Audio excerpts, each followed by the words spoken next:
Bonjour, bonsoir, bienvenue sur le plateau de Femmes, le magazine qui donne la parole aux femmes sur tous les sujets qui nous intéressent. Aujourd'hui, nous parlons de tourisme, d'illettrisme, de chambre d'hôtes, de Guyane, sûrement d'écriture et de romans. Vous êtes sur Zitata, restez là. Femmes, épisode 174. C'est parti.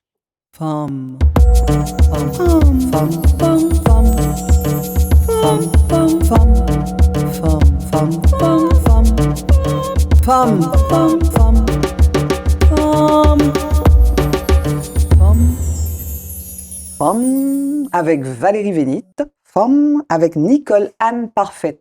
Comment ça va les femmes? Ah, super bien. On Ça est va, bien, Nicolas? on est bien, oui, tout à fait. Ça Très va bien. Valérie? Parfaitement. Valérie Ça Vénite. va. Merci d'être là. Alors, vous connaissez. Oui, Quand je depuis vous très ai- longtemps. Quand je vous ai invité, je ne savais pas ça, mais bon, la Martinique est un petit pays. Et Ouais, puis, oui. vous avez des points communs qu'on va Oui, oui. découvrir au fur et à mesure de cette émission. Je vous laisse vous présenter Nicole Anne Parfaite. Est-ce que tu Oui. peux te présenter, Nicole Anne, s'il te Oui, plaît? alors moi, j'étais éditrice. Oui, Avant d'être éditrice, par contre, j'étais directrice d'un hebdomadaire. oui. Lequel? Et ça s'appelait à l'époque La Semaine Guyanaise. D'accord. Donc, c'est un hebdomadaire qui a eu plus de 20 ans d'existence. Oui. Hein. Voilà. Donc, après, j'étais éditrice. J'ai édité des ouvrages pour enfants, des ouvrages sur la musique créole. Moi-même, j'ai écrit un Sur les un vêtements. ouvrage sur les. Voilà. Ça s'appelle Tradition vestimentaire créole. Mhm, Voilà. Et donc, après, j'étais formatrice en illetrisme. mhm. Et pendant 9 ans, donc, j'ai exercé j'allais dire, cette activité prenante, Mhm. mais tellement Passionnante. passionnante. Mhm. Voilà. Et il m'est venue l'idée d'écrire cette méthode avec ma fille, Isabelle. On a reçu. Alors, voilà, je dois te dire que ça remonte à au moins 2 ans, il me semble. Oui, Voilà. Et donc, c'est une méthode qui s'appelle Apprendre pour s'envoler, méthode progressive de lecture et d'écriture pour adultes. mhm, Donc, Nicole Anne Parfaite, Isabelle Fasseline à Chaumet aux éditions Orphi. exact. Voilà, c'était en 2013, Voilà, ça? c'était 2013. 2013. C'était la cause nationale, d'ailleurs, l'illettrisme. La cause nationale 2013, tout à fait. Oui. Ouais, oui, oui. Et chaque année, au mois de septembre, il y a la Semaine nationale de lutte contre l'illettrisme. Oui. Et à ce moment-là, je fais des événements, des conférences qui sont labellisées par l'Agence nationale de lutte contre l'illettrisme. D'accord. Voilà. Et puis, tu nous reviens. Donc, ça, c'était donc c'est la méthode. Et puis, tu as écrit un livre sur les vêtements. Tu peux nous Oui. lire le titre du livre? Tradition vestimentaire créole.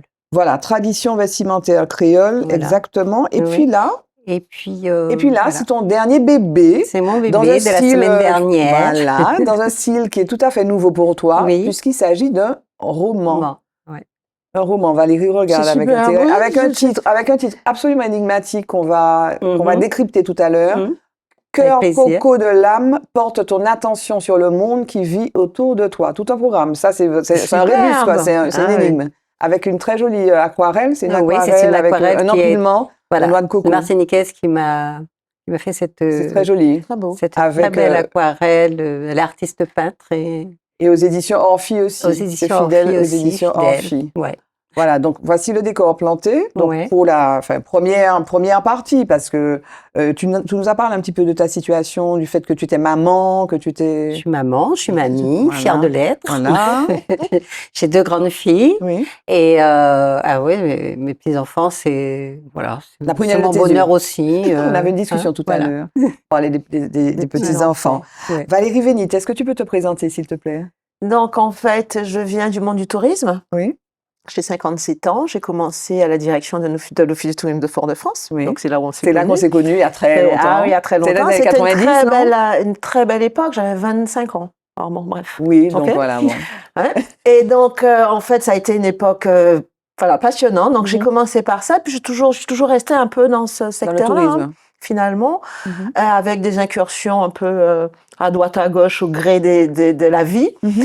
Et puis, donc, il y a eu l'Office du tourisme. J'ai vécu en Guyane. Donc, c'est comme ça que j'ai connu Nicole en Mhm. Guyane. On se connaissait déjà avant. Oui. Mais j'ai vécu quelques années en Guyane. Mhm. Et puis, plusieurs années en location de voiture. Donc, toujours autour du tourisme. Oui. Et c'est peut-être cette activité de location de voiture qui a fait qui a fait que je suis là où je suis aujourd'hui, en fait. Et aujourd'hui, Voilà. donc, alors, ça Et fait, tu as lancé une boutique de cadeaux de gamme depuis 10 ans qui s'appelle Isney. Isney. Et puis, tu fais aussi de la location de Donc, chambres d'hôtes. Voilà, j'ai une maison d'hôtes depuis quelques mois, Oui. qui est toujours dans la continuité de ce que j'ai Qui est toujours dédiée fait. aux femmes. Ce sont des chambres d'hôtes qui sont dédiées aux femmes. Que ce soit pour Isney ou que ce soit des chambres d'hôtes, ça a été vraiment des relations avec des clients, en fait. Voilà, c'était l'observation et les attentes des clientes qui ont fait que je suis allée dans cette direction-là. J'aurais pu prendre une autre direction. Oui, alors, le tourisme, venons-en au tourisme. Tu as fait un master en tourisme. Oui. Et donc, effectivement, quand on s'est connus, tu l'as rappelé, tu créais l'Office du tourisme de France. Comment tu es arrivé au tourisme? À l'époque, mon père était chef d'entreprise, il était dans le secteur. C'était dans les années 70. On avait quand même, le tourisme avait la cote en Martinique avec la clientèle américaine. Donc, Le Hilton, c'était à l'époque du Hilton. Mais encore? oui, c'est ça, du Méridien. Du Méridien, il y avait de Donc, ça a très grands et été de quand très beaux même, hôtels. voilà, la Martinique prenait une direction touristique De classe, de haut de classe, gamme. voilà. Très haut de gamme vraiment avec beaucoup de clients. Donc, en fait, je pense que c'était un peu aussi la suite logique. Oui, Puis, quand tu aimes la Martinique, pourquoi pas? Mais tu es vraiment une professionnelle du tourisme. Ah tu oui, restes très à l'écoute de ce qui se passe. un peu trop des fois. C'est vrai? Oui, parce qu'il y a des fois, je me dis, bon, t'es pas dans un office quand même. C'est ton Oui, gamin, mais en même temps, bon, chambre d'hôte, même Oui, si, oui. voilà, c'est aussi, ça reste touristique. Ça reste extrêmement orienté tourisme parce qu'en fait, on est sur une destination qui est exceptionnelle. Qui Comment tu l'as encore pourquoi, aujourd'hui.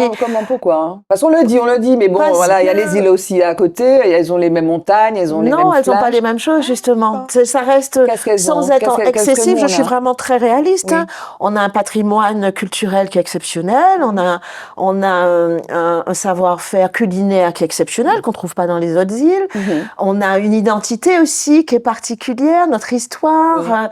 Je parle pas que du Rhum, hein, je parle Non. juste déjà de la Martinique. Alors, si on fait abstraction des plages et on a entre le nord, le sud, Une diversité, voilà, une ouais. diversité des populations, des savoir-être, des savoir-faire qu'on trouve pas ailleurs. Moi, pour avoir fait les autres îles, effectivement, les plages sont splendides. Le service est certainement Oui, très bien aussi. très bien. Là, on a Il y a du l'histoire travail. aussi qui est riche. Si tu vas à Cuba, Qui est- tu vas à Porto oui, Rico, tu vas à Saint-Domingue. Oui, mais rien de comparé avec la Martinique et la Guadeloupe, je trouve. Voilà. En tout cas, moi, je suis vraiment passionnée de cette île. J'ai toujours été très passionnée et passionnée de la faire ressortir, en fait, d'une façon peut-être un peu haut de gamme. J'ai peut-être cette... C'est un peu ton positionnement. Ah, mon positionnement, Mais oui. ce serait un petit peu d'ailleurs, enfin ça pourrait être logique en partie parce qu'aujourd'hui il y a toute espèce de clientèle, mais bon il y a le prix des billets d'avion qui oriente peut-être un petit peu vers ce type de clientèle. Et puis il y a les coûts de la main-d'œuvre. On peut pas faire les mêmes choses qu'à Cuba, à Saint-Domingue ou à Sainte-Lucie. C'est pas les mêmes salaires. C'est pas les mêmes salaires. Et puis bon, je pense que le fait qu'on soit français apporte quelque chose de plus sur cette destination. Et puis bon, même pour moi, plus on est petit, plus il faut faire du haut de gamme. C'est tout. Oui. Et c'est possible. C'est possible pour toi dans cette diversité d'îles caribéennes. Ce serait une orientation. Maintenant, après, moi, je fais ce que je pense être bon. C'est pas spécialement. Je le fais pour moi. Enfin, je le fais sur mes produits. Je le fais sur mes produits et sur l'image que je veux rendre de la Martinique. Mais c'est pas. Après, il faudrait qu'il y ait un schéma de développement touristique, ce qu'on n'a pas du tout. On navigue à vue. Hein. Voilà, c'est ça qui est dommage. C'est dommage, c'est dommage. Et toi, donc, je demande à Valérie pourquoi et comment elle était arrivée au tourisme. Donc, il y a effectivement une tradition, hein, si tu parlais de ton père. Toi, l'illettrisme, comment est venu l'illettrisme? C'est un chemin tout à fait naturel, parce que d'abord, j'étais dans l'écriture avec le magazine. Le magazine. Ensuite, avec l'édition. Oui. Voilà. Et donc après, je me suis renseignée sur l'illettrisme. Oui. Je me suis rendu compte qu'il y avait des trous quand même dans Alors, nos il y a une actualité. Attends, je vais t'interrompre parce qu'il y a une actualité absolument aiguë là. Oui. Il y a des chiffres qui sont tombés, qui sont liés. Voilà, comme d'habitude, je cherche mes notes. Je vais passer 4 ans. Mais voilà les notes. Voilà. Oui. Chaque fois, je fais le coup. Donc, le rapport de l'INSEE en date du 7 novembre. Qui établit qu'il y a 15 000 adultes en Martinique en situation d'illettrisme, soit 8% de la population. En France hexagonale notamment, c'est 4%.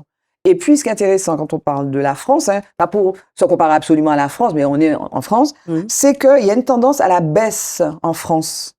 Au cours des 20 dernières années, si tu veux, il y a une tendance à la baisse, alors que nous, avant que nous, non. Enfin, nous, on est à 15 000 personnes. Comment, allons définir l'illettrisme. Allons définir d'abord. Alors, l'illettré, on parle d'illettrés quand ce sont des personnes qui sont allées à l'école, Oui.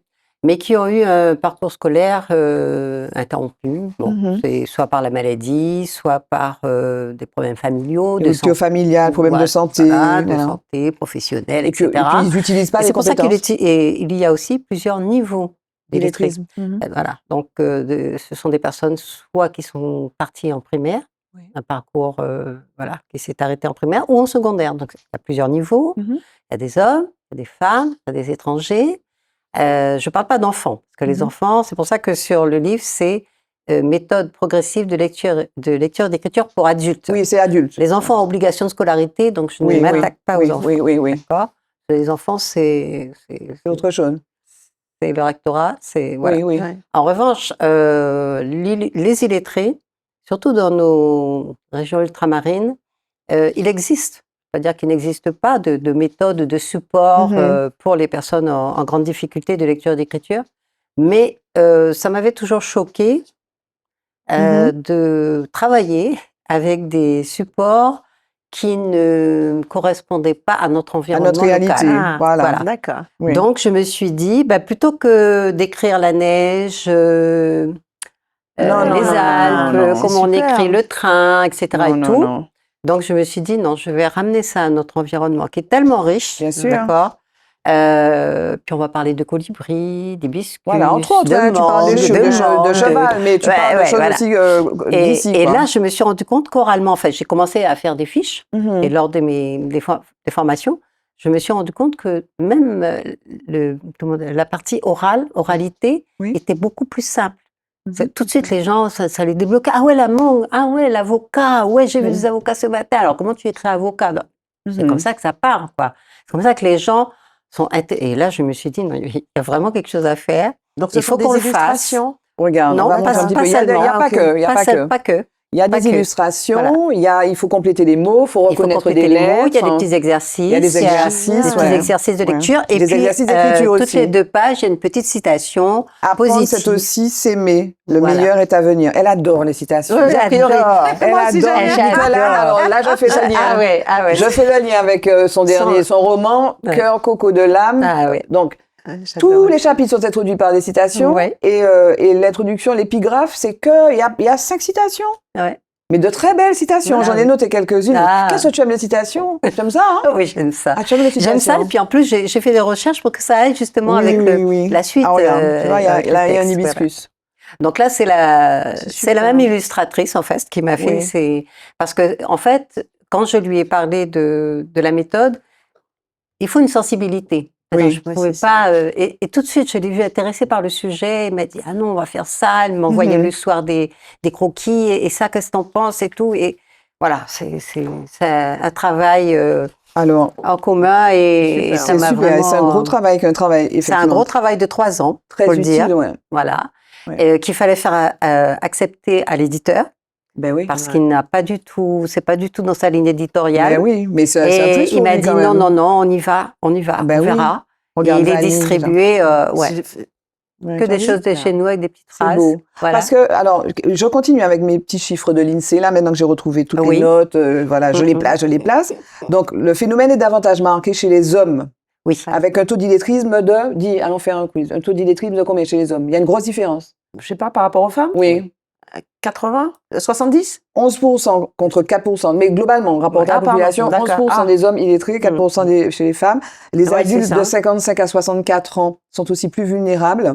Près de 21% d'entre eux éprouvent des difficultés à l'écrit. Parce qu'on n'imagine pas la souffrance que c'est. Oui, j'imagine. Et le fait que ça te bloque, si tu arrives, tu peux être dans une situation professionnelle, je suis dans une dépendance à l'égard des autres.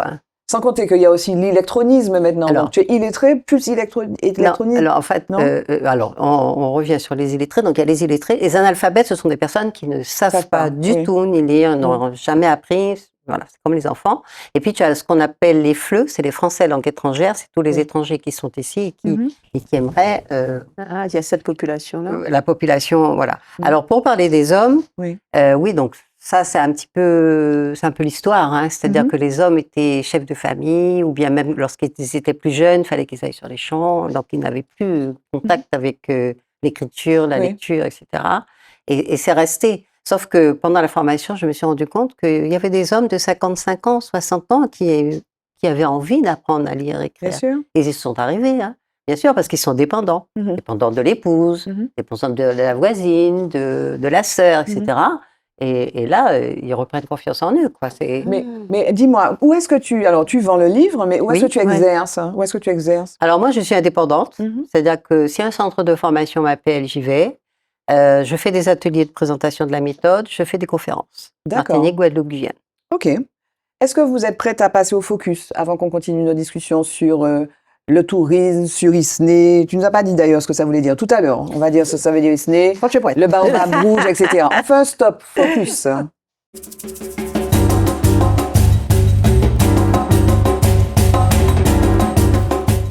Valérie demande, Valérie angoissée. C'est pas stop, focus. On va rester sur le plateau, Valérie. On prend pas le bus, on va l'avion, on reste là. Sauf que je veux vous parler dans Focus de 3 choses.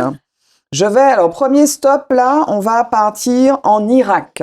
L'Irak, je veux vous parler de la décision, là, de projet de réforme du Code de la famille qui est en cours et qui, donc c'est une réforme de la loi sur les affaires familiales qui voudrait abaisser l'âge du consentement chez les femmes, puisque tout le monde s'intéresse aux femmes. Yo pas quand tu peux dit c'est bougla, c'est madame là yo quand tu peux. Donc en Irak, ils veulent faire passer donc un projet de réforme de cette loi sur la famille qui veut faire passer le consentement de 18 à 9 ans. Donc ce qui va permettre de marier des enfants dès 9 ans. Alors il y a déjà beaucoup de mariages en dessous de l'âge légal, mais jusqu'alors, il y a des articles là ces jours derniers, mais déjà en août dernier, le journal Le Monde alertait sur ça parce que le projet de réforme était en train de passer. Et en fait, voilà, donc cette réforme-là d'une loi de 59 sur le statut personnel, et dans cet article, il se disait que le statut, en fait, des femmes était quand même très avantageux au sein du Moyen-Orient. Sauf que cette loi, cette réforme, va faire régresser. Donc 9 ans, donc voilà, un projet de réforme pourrait légaliser le mariage des enfants dès 9 ans. Vous en pensez quoi, mesdames? Scandaleux. Enfin, moi, je suis à l'opposé. J'imagine même pas que ça puisse exister. Voilà. Mais il y a beaucoup de pays d'ailleurs où c'est 15 ans, c'est 14 ans, voilà. On a de la chance. En fait, nous avons de la chance. Oui, c'est inacceptable. C'est vraiment, c'est de la torture, quoi, pour ces gamines-là. Bien sûr. Elles deviennent quoi après? Elles sont... Oui, on nous dit voilà que 28% des Irakiennes sont mariées avant 18 ans. Donc aujourd'hui c'est 18 ans, mais il y a quand même des femmes qui sont mariées avant 18 ans et donc 28% des Irakiennes sont mariées. En tout cas, c'est qu'à notre époque, oui, ça existe encore. Oui, c'est ça. Oui. Donc voilà, donc c'est loin de nous, mais en fait ça nous intéresse. Ça nous ce sont des femmes et des jeunes, des enfants qui sont effectivement susceptibles d'être encore maltraités avec un système qui institutionnalise cette maltraitance. Oui. L'autre sujet sur lequel je voulais qu'on s'arrête, là, c'est un sujet qui nous emmène aux États-Unis. Voilà, on va parler de l'après-élection de M. Trump. Donc, Donald Trump a été élu brillamment. Hein. Il a été élu avec plus de 3 millions de voix.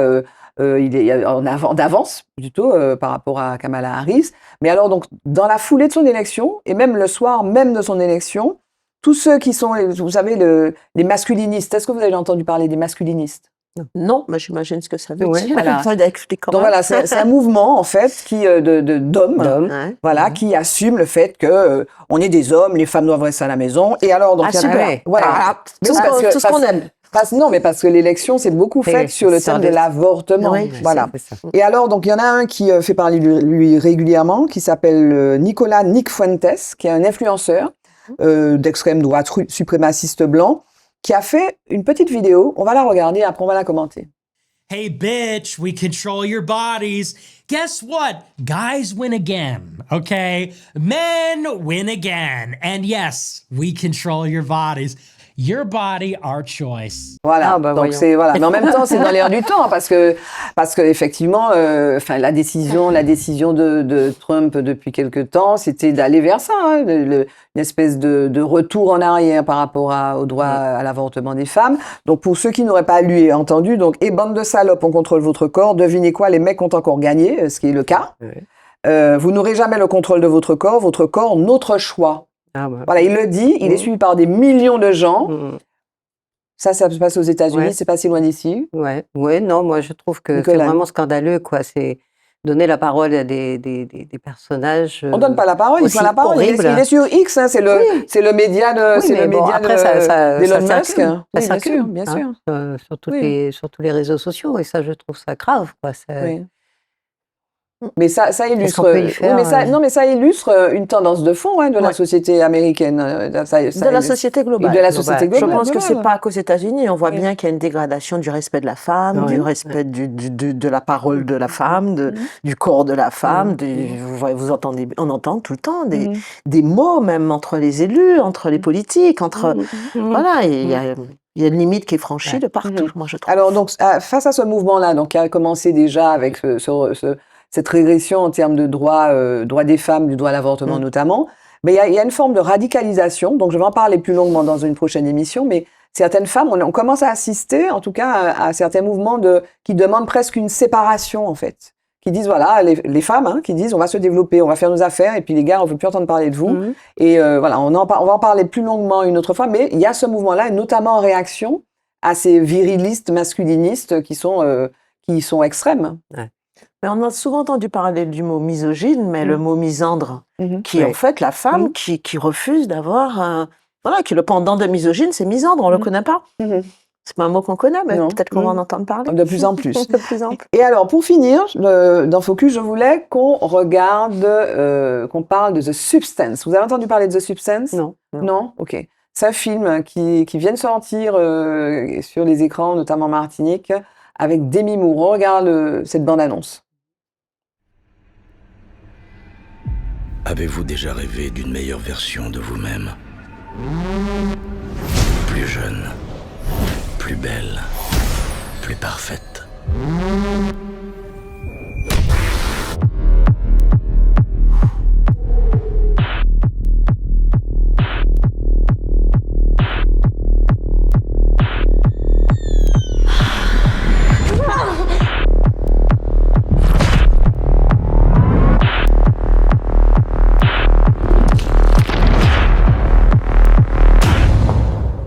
Les jolies filles devraient sourire tout le temps.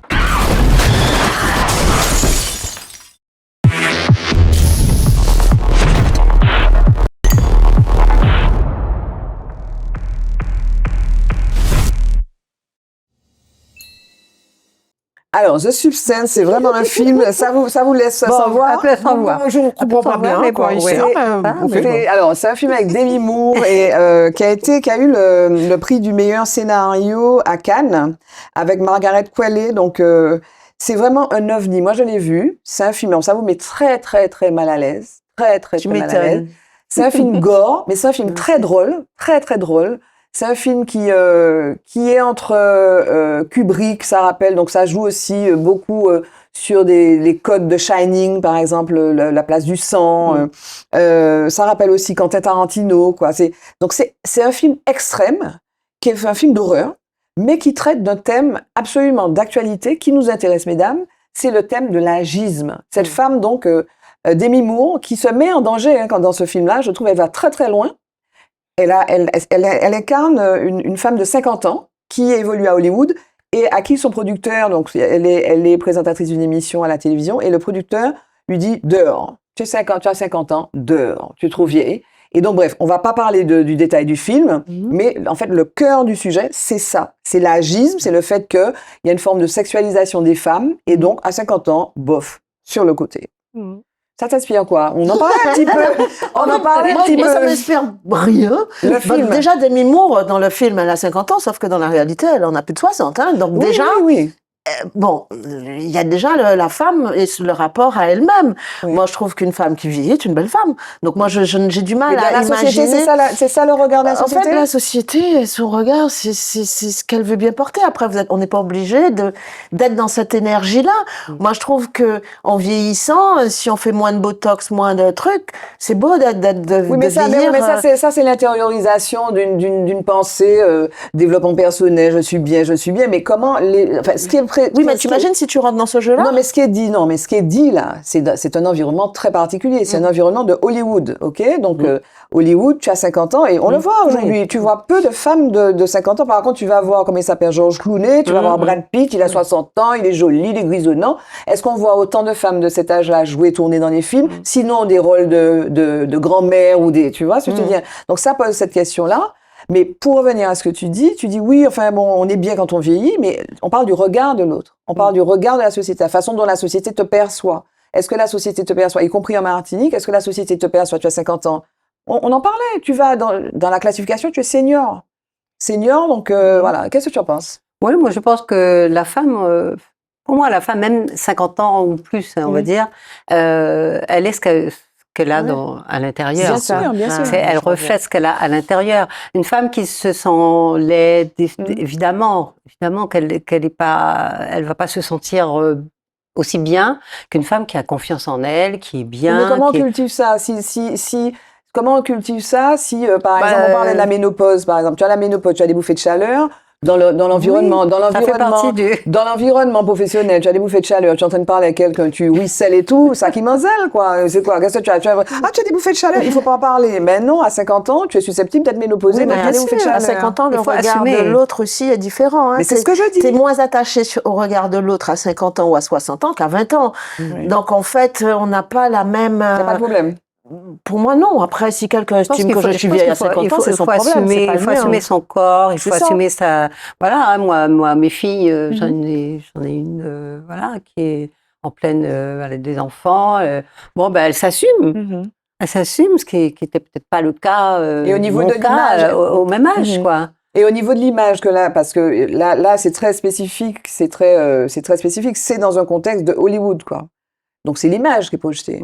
Vous avez le sentiment que les femmes... Bon, c'est vrai qu'il y a de plus en plus il y en a de plus en plus âgées, je trouve. Il y a quand même beaucoup d'influenceuses aussi dans notre génération qui émergent. Après, Hollywood, c'est Hollywood. Hollywood, c'est le culte de la superficialité. Donc, c'est normal qu'à 50 ans, la production cinématographique. Oui, c'est ça. Donc, c'est pas le monde dans lequel on est au quotidien. Après, moi, je vois des femmes à 70 ans, à 80 ans que je trouve magnifiques. Magnifiques. Après, bon, c'est peut-être pas le regard de l'homme sur elle, c'est le regard d'une autre femme sur une femme. Non, ma question était moins sur, comment dire, l'intériorité du regard qu'on porte sur soi. Chacun a affaire à en faire son affaire. Ma question, c'est sur la société, le regard de la société. Quand vous êtes dans certaines, quand vous arrivez, parce que les choses peuvent se faire naturellement et de façon très, très, très lente. Je veux dire, tu arrives à 50 ans, toi, tu vis ça de cool, quoi. Sauf que des fois, tu as affaire à des administrations, tu dis, ah, mais tiens, c'est senior, etc. Est-ce que, voilà. Donc, vous dites, il n'y a pas de problème, aucun problème. Non. Ok, ça fait bizarre, mais si tu te sens pas senior dans ta tête, qu'est-ce que si on t'appelle senior, mais le problème c'est que tu vas travailler jusqu'à 67 ans. Oui, c'est ça le problème. Là, on est dans une société où il faut se réinventer. Oui. Donc, et souvent, les femmes de 50 ans, comme tu dis, seniors, etc., elles sont des fois plus énergiques et beaucoup de confiance que celles qui ont entre 20 et 30 ans. Voilà, c'est ça. Oui, moi je fais des fois de la Zumba, je vois des jeunes... Tu vas voilà, mais non, voilà, mais il n'y a pas de problème, il n'y a pas les problèmes de dénimo. Peut-être chez nous trois. Il est là. Non, mais il y a beaucoup de femmes. Je pense qu'il y a de plus en plus de femmes qui s'assument, qui assument leur corps, qui évoluent comme ça. Ça. Puis, oui. Voilà. Mais oui. Et puis c'est surtout qu'on va continuer à être active longtemps. Donc tu peux me mettre dans la case senior si tu veux, mais vraisemblablement j'ai encore 10 années de travail. À 67 ans. Voilà. Et puis en plus on est dans une société qui bouge beaucoup. Donc on est en permanence en train de se remettre en cause. C'est ça. Donc 50 ans tu te remets en cause, t'es pas senior, hein, t'as quand même de l'énergie. Hein. En tout cas ce film, enfin voilà, c'est vraiment un film très particulier qui dérange, qui met mal à l'aise. Voilà. Donc si vous avez l'occasion, allez le voir. Pardon ? Volontairement. Fait volontairement. Oui, c'est le choix de la réalisatrice. C'est la réalisatrice qui s'appelle Farja, Coralie Farja. Coralie Farja.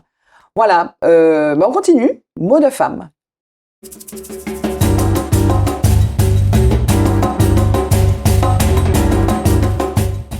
On continue avec mes invités. Valérie Vénit, on parle de tourisme, on a beaucoup parlé de tourisme, on a parlé d'illettrisme aussi avec Nicole Anne Parfaite. Et alors, on a parlé des chambres d'hôtes que tu as créées, on a parlé de l'Office du tourisme de Fort-de-France, mais on n'a pas beaucoup parlé de ISNE, Isnay, donc tu es positionné là aussi sur des choses de haut de gamme. Plutôt. C'est un petit Alors, peu ton Isnay est dada. arrivé Oui. en fait avant le Baobab Rouge, donc ça il y a une dizaine d'années. Et Isnay, en fait, quand j'étais en location de voiture, je me rendais compte qu'il y avait une clientèle plutôt haut de gamme qui se plaignait, il y a 10 ans, hein, de ne pas trouver certains produits ici. Donc ça pouvait être des confitures sans gluten ou sans sucre parce que c'était trop sucré pour eux. Ils cherchaient des pâtes à accra, ils cherchaient des cadeaux qu'ils voulaient offrir qui sortaient du cadeau classique. Et puis ils n'avaient pas envie non plus d'aller dans des boutiques ramener des souvenirs estampillés Martinique et puis ça vient de Bali ou de Chine, etc. Donc en fait, je me suis retrouvée à devoir acheter des choses pour des clients haut de gamme.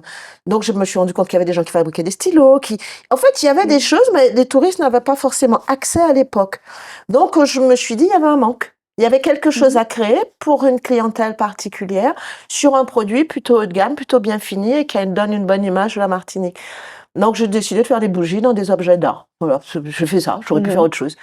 Et donc, l'idée, c'était vraiment ça. C'était me mettre sur une niche, sortir quelque chose, travailler avec des artistes, et voilà, et sortir un bel objet qui représentait la Martinique. Donc ça, c'est Isnay. Et donc, c'est Isnay existe depuis Donc, c'est des longtemps. bougies essentiellement, parfumées. C'est pas des bougies, c'est tout un univers, en fait. Ce sont, oui. Voilà, il y a des parfums qui viennent, ce sont que des odeurs locales, ce sont que des contenants qui sont fabriqués localement, et puis c'est un emballage aussi local, c'est-à-dire toute l'identité martiniquaise, elle est dans ce concept. Donc c'était ça l'idée, donc véhiculer une image d'un produit bien fait, haut de gamme à l'extérieur. Mais donc tu le fabriques, donc tu le fais fabriquer, tu travailles avec des partenaires, Des artisans locaux, oui. et c'était vraiment un produit qui était pensé export, D'accord. parce que déjà dans mon métier, j'étais très gênée par les critiques permanentes qui sont faites aux Antillais. Voilà, c'est pas bien fait, c'est pas bien fini, bon conseil. Et c'est mon côté au fil du tourisme en fait. Et j'étais extrêmement énervée. Voilà. Chaque fois que j'entendais des critiques justifiées, hein, elles étaient justifiées parce que j'ai rectifié certaines choses.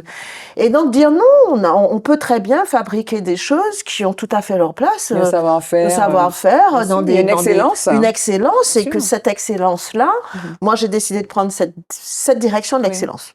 Voilà, c'est tout. Oui, voilà, parce que j'aime bien, à chaque fois elle dit j'aurais pu faire autre chose, mais j'ai fait ça. Voilà, c'est ça, parce que en fait, il y a tellement de choses à faire ici. C'est clair. Il y a tellement de choses que nous avons et dont on se soucie pas tant que ça, parce que c'est là, mais que des personnes aimeraient bien se procurer. Je parle des plantes, je parle des parfums, je parle de savoir-faire qu'on a, et que voilà, c'est surtout me dire, quand les gens viennent ici, qu'est-ce qu'ils viennent chercher. Et alors, Isnay, ça symbolise le soleil ou la lumière. Oui, t'as trouvé. Voilà, je suis allée sur le site. Le soleil, la lumière. Y-S-N-A-Y. Y-S-N-A-Y. Voilà. Y-S-N-A-Y, oui. Donc, c'est un linguiste du campus qui m'avait trouvé. Donc, ça veut dire le soleil ou la lumière chez les Taïnos. Voilà, c'est ça. Tu sais qui c'est, les Taïnos? Oui. Voilà. Et comment? Et alors, est-ce que... donc, très bien. Vous êtes donc connus en Guyane? Oui. On s'est connus avant. Avant. Mais vous êtes revus en Guyane? Bien avant. Et alors, la Guyane, donc, est présente dans cet ouvrage, qui est ton roman, et la Guyane apparaît... La Martinique aussi, hein. Oui, bien sûr, mais je veux parler de la Guyane, qui apparaît, donc, un moment de bascule du texte. Je crois que c'est la page 133, quelque chose comme ça. 113, voilà, 113, je savais qu'il y avait un 3. 113, où l'héroïne va en Guyane. Oui. Voilà. Pourquoi tu t'es mise au roman? En fait, ça fait longtemps que j'avais commencé un roman. J'avais commencé à écrire. Puis bon, j'ai posé ça là, j'avais l'édition, ça me prenait beaucoup de temps, beaucoup d'énergie, j'adorais ce que je faisais. Bon, on reçoit des auteurs, il faut éditer, bon, voilà, c'est passionnant mais contraignant. Et bon, j'ai posé ça là, machin. Bon, après est venue la méthode. Déjà, les heures de formation, c'est toute la journée, il faut être disponible, il faut accompagner les gens, bon, voilà. Et la méthode en elle-même, fabrication de la méthode, trouver un illustrateur, un éditeur, voilà, mise en page, etc., ça a pris beaucoup de temps. C'est long. Et puis, il y a peut-être un an et demi, je me suis dit, bon, allez, reprends un petit peu ce que tu avais écrit, un petit peu, hein, parce que ça n'a rien à voir avec ce que j'avais écrit au départ. Et voilà, j'ai inventé toute une histoire, Mhm. tout ce truc qui... Alors, Voilà, qui l'héroïne m'a... Liane Cellier. Eliane Cellier. Oh, il y a des personnages comme ça. Donc, Liane Cellier qui a 10 ans. Donc, on va pas tout, on raconte pas. Mais bon, Non, elle a on 10 raconte ans quand pas elle perd tout. ses parents. Oui, Et donc, c'est une forme de quête, voilà, qui l'amène. ça. Donc, il y a une forme de secret Mhm. qui tient à son enfance. Alors, ses parents sont décédés, mais elle, il y a quelque chose qui tient, qui vient de l'enfance Mhm. et qui va se dénouer en Guyane, précisément, en Amazonie. ça. Et c'est là, d'ailleurs, que l'illettrisme, effectivement, donc la Guyane et l'illettrisme font leur Oui. apparition dans l'ouvrage. Oui. Oui, parce que bon, c'est vrai qu'en Guyane, alors Mayotte, c'est vraiment le taux le plus élevé, D'illettrisme, c'est ouais. 55%. Oui. Voilà. Et la Guyane, Et, c'est et combien? la Guyane, c'est 48. Oui. D'accord. C'est Mais ça. pourquoi? Parce qu'il y a, Il y a beaucoup de langues. il y a beaucoup de langues. Il y a beaucoup de Il y a langues. 213 communautés différentes. Oui. C'est ça. Parce que l'illettrisme aussi, il y a ça. C'est la langue, le français n'est pas la langue Il y a la langue, natale. et il y a les alors, c'est bien le pourcentage de lycée, mais à cela, il faut ajouter les décrocheurs scolaires, c'est-à-dire les jeunes qui ont 16 ans et plus Abandonnent. et qui abandonnent, ou qui sont encore à l'école, mais qui savent Mhm. n'ont pas les bases. Les adultes illettrés, il y en a beaucoup, d'accord, hommes, femmes. Les retraités, il ne faut pas les oublier, Oui, d'accord. oui. Ce sont des personnes, alors on parlait tout à l'heure d'électronisme, Mhm. mais tant qu'on ne sait pas lire et écrire, comment on Ouais. allume un ordinateur, Bien comment on sûr. tape, Bien sûr. et maintenant tout est numérique. Hein. L'école, on l'a su pendant le Covid, hein, il fallait que les enfants suivent comment faire Mhm, tout, les mhm. impôts, la poste, les banques, tout. Tout est Donc il numérique. faut d'abord qu'ils passent par apprendre à lire et écrire avant l'électronisme. Bien sûr. Enfin, moi, c'est ce que je défends, parce que Oui. je ne peux pas mettre quelqu'un qui sait Bien lire sûr, et bien écrire devant sûr, un bien écran, sûr, c'est pas bien Non, sûr. mais possible. déjà, on a quoi. du. Enfin, moi, je C'est sais pas lire et écrire, possible. mais j'ai déjà du mal avec Oui. les Mais bon, écrans. c'est la c'est- première étape, effectivement. Mm. Et, Alors, c'est vrai que bon, ça m'a donné l'idée de parler de Lali. Oui. Parce qu'en fait, il s'agit de Lali, qui est illettrée. Bon, Mhm. elle a plein de petits drames aussi parallèlement à ça. Enfin, Et puis, oui. oui. Mais c'est pas, Ben c'est oui, des gros ben drames oui, d'ailleurs. c'est des Hein. gros drames. C'est des gros drames. Enfin, Des oui, gros enfin, drames. c'est un euphémisme, Et en fait- petit drame. Non, non, Eulalie a eu de gros problèmes. Elle a perdu sa fille, on va le dire comme ça. Mhm. Et d'ailleurs, elle ne croit plus en Dieu. Et Ouais. puis, effectivement, Elle dit, ce Dieu-là m'a abandonné. voilà. Et donc, Liane lui apprend à lire. Oui. Voilà. Liane lui apprend à lire, et c'est grâce à elle qu'à la fin, Liane retrouve un peu de sérénité, parce Mhm. qu'elle aussi, Liane, elle aussi, elle a eu une vie assez difficile, mouvementée, Oui. etc. Hein. Elle était en quête. Elle était en quête et en fait de réponses à certaines questions. Oui. Voilà. Donc elle a rencontré Dorina. Voilà, voilà. Dorina, c'est une ancienne camarade de classe. Elle a rencontré Isidore, qui est un Isidore, monsieur âgé, et c'est lui qui lui donne en fait une partie de la Une réponse partie de la à ces réponse, voilà. Mais elle est questions. mise sur la piste avant Martinique. Et Ouais. puis, voilà. Et Ouais. puis, finalement, elle fait le voyage et elle retrouve Isidore. Ouais. Mais c'est beaucoup Alors, je une parle histoire- beaucoup de sa pierre parce Oui. que, bon, comme ma famille était là-bas, donc Oui. voilà, il y a des. Mais c'est aussi beaucoup une histoire de femme. Alors, Parce surtout que, une histoire de effectivement, femme. Liane Cellier, donc la personne enfin, l'héroïne. Ouais. Il y a Manlise aussi, Il y a sa Manlise, grand-mère. Donc, ouais. il y a Dorina, qui est une Oui. femme donc, qui a connu des choses extrêmement difficiles. Hein. Oui. La violence, Mhm, etc. mhm. Notamment la violence dans sa Sexuelle. famille et puis la violence sexuelle. Elle est Mhm. abusée à 12 Mhm. ans. Et puis, il y a quelques hommes, effectivement, dont Isidore, Isidore, et puis il y a Jacob aussi. Il y a Jacob. Il y a Jacob. Il y a Jacob. Bon, Bon, bref. faut que je lise Et puis, faut que je mais lise. alors, attends, et qui est Papito? Dis-nous qui est Papito. Dis-nous qui est Papito. Alors, Papito, c'est le grand-père Voilà. de Liane qui l'a recueilli lors du décès de ses parents. Parents, ouais. Ses parents sont décédés d'accident de voiture Mhm. et là, c'est Papito et sa grand-mère Manlise qui l'ont récupéré pour l'élever. Voilà. Ouais. Mais elle était à la recherche de drames, Mhm. de sien, et on va pas en parler, Oui. parce que sinon, Oui. voilà. Elle était à la recherche de questionnements sur ce drame-là. Oui, voilà. Et voilà, voilà. Donc elle Ok. a rencontré par la suite une des amies de Manlise Oui. qui lui dit si tu veux la réponse, il faut aller voir Isidore, mais Voilà. il est en Amazonie. Et donc toi, tu as vécu longtemps en Guyane? Ah oui, Combien de temps? me marier, j'ai mis mes Combien de temps tu as vécu en enfants, Guyane? plus de 20 ans, 25 D'accord. ans. Qu'est-ce que vous avez trouvé? Parce que quand on vient de la Martinique, tu es né ici? Tu es né... Non, je suis née là-bas. Tu es né en J'étais en Guyane? Martinique, oui. Tu es née En Guyane, pardon. Tu es née en Guyane, ok. Oui. Mais il y a une différence, non, Valérie, toi qui as connu un petit peu la Guyane? Différente, d'origine tu parles de martinique. quoi? Est-ce qu'il y a il y a une différence? Dans On la est sur un façon de vivre? continent, on est sur un continent, on est sur une île Ah, ici. et pour une différence, il y a une oui, différence, voilà. pardon. Il y a Oui. une différence. C'est un continent déjà. Voilà, Oui. je sais pas quoi dire. Mais toi, tu as vécu Moi, combien de j'étais temps, là? mariée, Tu enfin, as moi, vécu j'étais combien de mariée à temps? Guyane, donc Tu as vécu combien de temps là-bas? 5 ans, 6 ans. D'accord. Ok. Et maintenant, tu es réinstallée ici Alors oui, je quand viens même. très souvent. Je D'accord. suis revenue une dizaine d'années. Je suis repartie au mois de juillet et je Mhm. reviens très souvent ici. D'accord. Ouais. C'est quoi? Oui, pardon. Tu vis plus ici? Vous avez Depuis fait juillet. quoi? Ah, ok, Bon, pardon. ça y est, les copains. Voilà. Non, mais, Comment? non, mais Je viens savais souvent. pas. La preuve. Ok, d'accord. C'est quoi, quel est le message? Alors, j'aime pas poser la question, mais c'est quoi le sens profond pour toi? Qu'est-ce que tu as voulu mettre dans ce récit-là? Parce qu'on croise ces personnages, donc effectivement, il y a l'héroïne Liane Cellier qu'on croise, il y a cette histoire de secret, effectivement, qui se dénoue. On va en Guyane. On reconnaît un petit peu des traits de ton caractère aussi, parce qu'elle est journaliste, Ouais, la jeune c'est femme, ça. elle est journaliste. Qu'est-ce que tu as voulu, voilà, qu'est-ce que tu as voulu Alors, dire avec j'ai voulu ce... démontrer aux femmes qu'il y a toujours une porte de sortie. Oui. Qu'on subisse des drames, qu'on une vie difficile, un parcours plus chaotique, il y a toujours une solution. Oui. Il y a toujours quelque chose qui fait, bon, c'est peut-être des fois le hasard, qui fait qu'on se sent mieux, il y a quelque chose qui se passe, mais il y a toujours une résilience en fait. Mais ça, est-ce que c'est pas le propre de l'humain, ça? Je veux dire, soit tu meurs, soit tu meurs, soit tu fais Faut face, avoir quoi. quand même de la force hein, Oui, pour oui. accepter ça et ne pas Oui. s'effondrer. Parce Oui, qu'il y a oui. des suicides. Hein, tu Oui. sais. Toi, tu as Mais j'en parle justement. Oui. Et Dorina, elle a failli au Ouais, c'est suicide. ça. Toi, tu as Mais vécu, elle a oui. remonté la pente. Tu as vécu, Valérie, des choses très dures avec ton fils.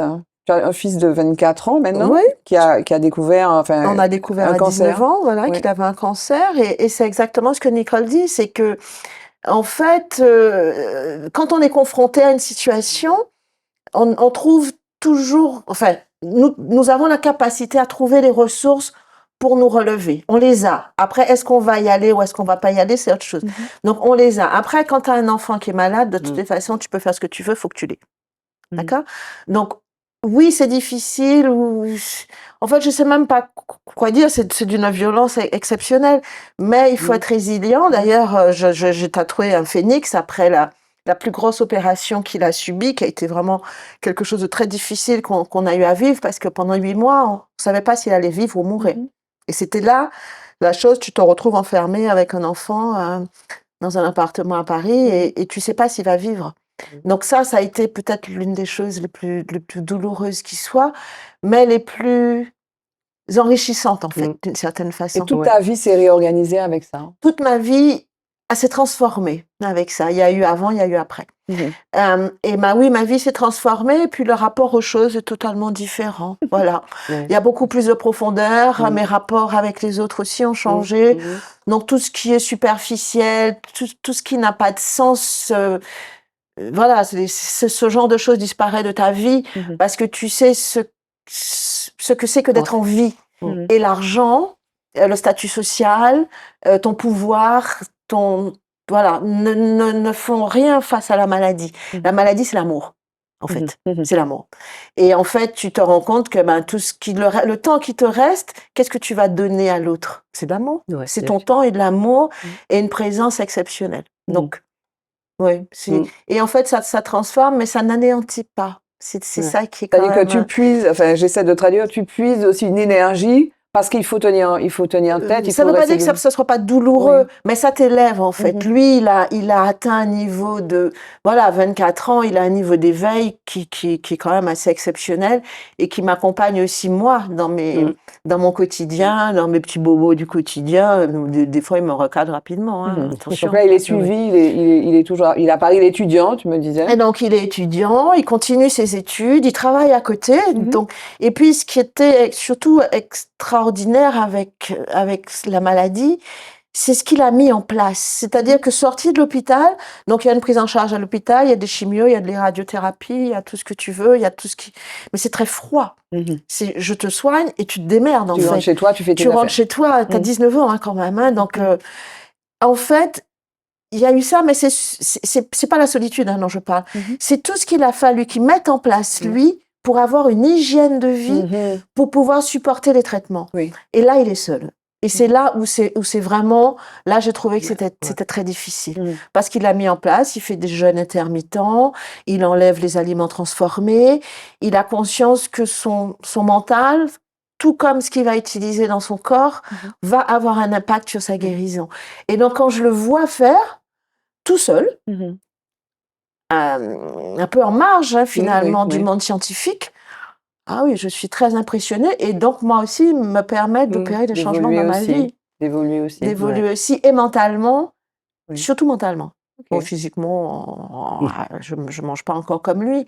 Mais c'est vrai que je commence à faire des jeûnes. Et je vois la différence. Et la différence. Et donc, lui, il n'a pas d'effet secondaire dramatique à la chimio. Tu sais qu'il y a je crois que j'ai déjà parlé de ce livre, mais c'est David Servan-Schreiber qui a écrit un bouquin anti-cancer et qui a vécu avec une tumeur pendant de très très longues années et qui a expérimenté, parce qu'il a fait des recherches, il était médecin, qui a expérimenté l'impact, de la méditation, de l'activité physique, qui faisait du vélo jusqu'à la fin, et puis d'un régime alimentaire qui bannit la viande, qui bannit le sucre, le lait, et puis le lait et des produits transformés, effectivement, et les aliments transformés. Donc, c'est beaucoup de comment tu appelles ça, des choux-fleurs, des brocolis, c'est du thé vert, etc. Mais il faut lire ces bouquins. Mais c'est passionnant parce qu'en fait, tu te rends compte que tout est lié, en fait. C'est que tu peux pas juste prendre ton traitement et ne pas opérer les changements dans ta vie.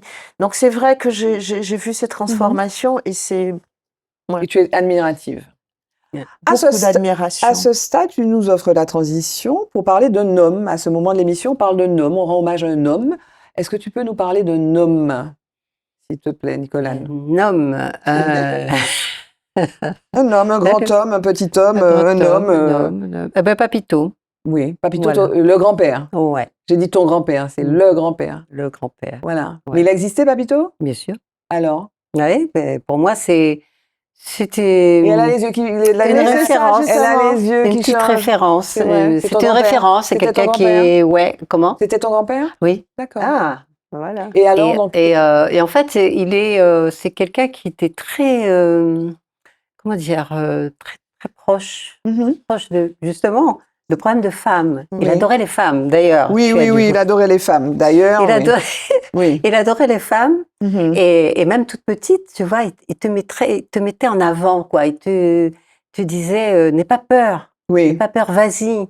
Personne ne te fera du mal, je serai toujours là. Tu vois, ce sont des formules très rassurantes. Oui. Surtout quand on est jeune, qu'on démarre, il te met en confiance. Fais-moi confiance. Je serai toujours là pour toi. Sauf que, je t'interromps 2 secondes, attends, page 50 quand même, il est photographe, Papito, et moi ça m'a choqué. Il dit quand même à la petite fille, il dit, si t'arrives et quoi que ce soit d'ennuyé, ne m'en parle pas, je ne le supporterai pas. Ouais. Et en fait, il lui a demandé c'est son grand-père. Oui, c'est le grand-père de Liane, mais il lui dit, mais surtout, ne me parle pas de tes problèmes, quoi. Enfin, en termes de communication, non, c'est pas tout à fait ça. C'est pas tout à fait ça. Il lui dit, je vais te vouvoyer, d'accord? Si je te vouvoie, ne t'inquiète pas. C'est juste pour prendre la distance, en fait. Et si t'arrive quoi que ce soit, parce que je ne supporterai pas que tu aies mal, que quelqu'un te fasse du mal, en fait. Oui, voilà. Mais ne me dis pas, mais quand même. Non, mais ça me le dit pas. Ouais, mais ne me le dis pas. Si quelqu'un... Évidemment que non. Bah oui, mais il aurait été quand même. Il aurait été une gamine de 10 ans, il aurait été le premier à... Mais il disait, voilà, ne me raconte pas tes petits malheurs à l'école ou machin, tout ça, parce que je ne supporterais pas, quoi. Mais bon. Donc c'est Papito. Et toi, l'homme, tu as parlé de ton fils, mais l'homme, est-ce que tu veux parler de quelqu'un d'autre? Non, mon fils. Comment il s'appelle? Alexis. Alexis, donc spéciale dédicace à Alexis. Et voilà, Alexis. Et à Papito. Et à Papito. Voilà, jingle, le mot de la forme, le mot de la fin.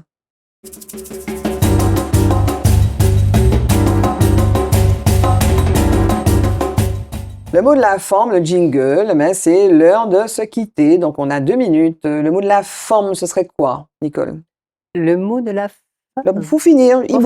On se dit au revoir. Le mot de la fin, ce serait quoi? Ah, la le mot de la fin. Ah, t'as entendu comment? Le mot de la forme, c'est le mot de la fin. La forme, j'ai entendu. D'accord.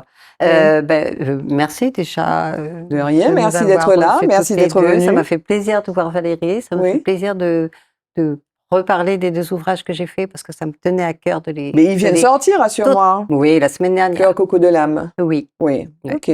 Et donc, merci pour cette émission. Merci pour toutes Merci, tes émissions Nicolane, d'ailleurs que d'être je venue. regarde régulièrement. Merci. Voilà. Voilà, c'est l'heure des Et, merci, en fait. C'est le mot de la fin, Voilà, c'est le mot de c'est merci. normal. Voilà. C'est normal. Ok. Voilà. Le mot de la fin, ce serait quoi, Valérie? Merci. Et puis que je souhaite aux femmes d'être heureuses, de choisir, de faire le choix d'être heureux, Oui. plus que tout, déjà par rapport à l'expérience dont on a parlé. Oui. Et puis il y a toutes ces femmes de notre génération qu'on voit de moins en moins et qui sont un peu perdues dans le monde dans lequel on vit aujourd'hui. Donc j'ai une pensée pour elles.